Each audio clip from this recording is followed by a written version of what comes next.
spiritual checkup, just as you go to your physician for a checkup to see how things are progressing and going in your life. It is important for us spiritually every now and then to pause and to really do a checkup.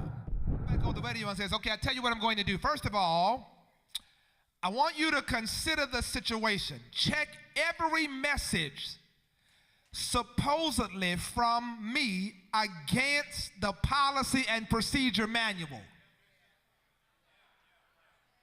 Since I wrote it, I'm not likely to ask you to violate it.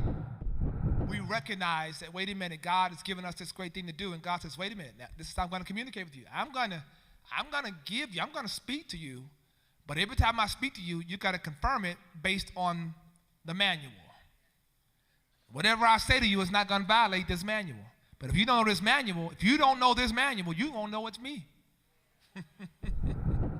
There comes a time when you have to imagine your life as having spiritual antennas and having those antennas up at all times, because at any moment God can be speaking to you. But I'm going to help you today understand how to really understand what God might be saying when he is speaking to you. So then there is a problem of not listening. God's words are purposeful. They are designed to create and to direct me toward destiny. So then, when God speaks, he is always allowing something to be created in my life. That's why the enemy tries so hard to prevent you from hearing that word that God is speaking to you. Because if you receive that word in your life, something immediately begins to create within you. Are you hearing me? So what the devil says is, I know I can't stop God from speaking it, but what I can do is create enough clutter and distraction in your life that I will prevent you from receiving it. Even when they were on a ship one day and they were panicking, Master, Master, do you care? He came out and said, why are you so fearful?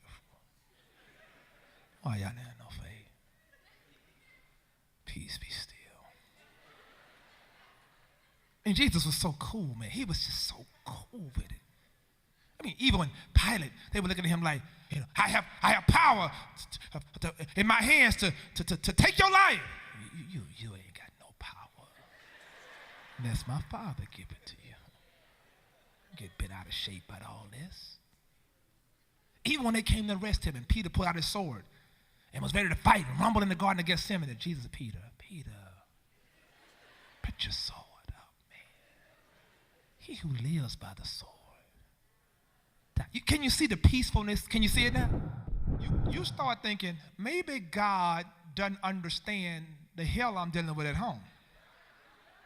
So then you appropriate that word to your neighbor. That got to be your word, because that clearly ain't mine, because God ain't been by my house lately. So you start rejecting that word. Are you hearing me? That ain't my word. You close your spirit to it. But the man of God is sending this word as God gave him to you, but you got a receiver problem.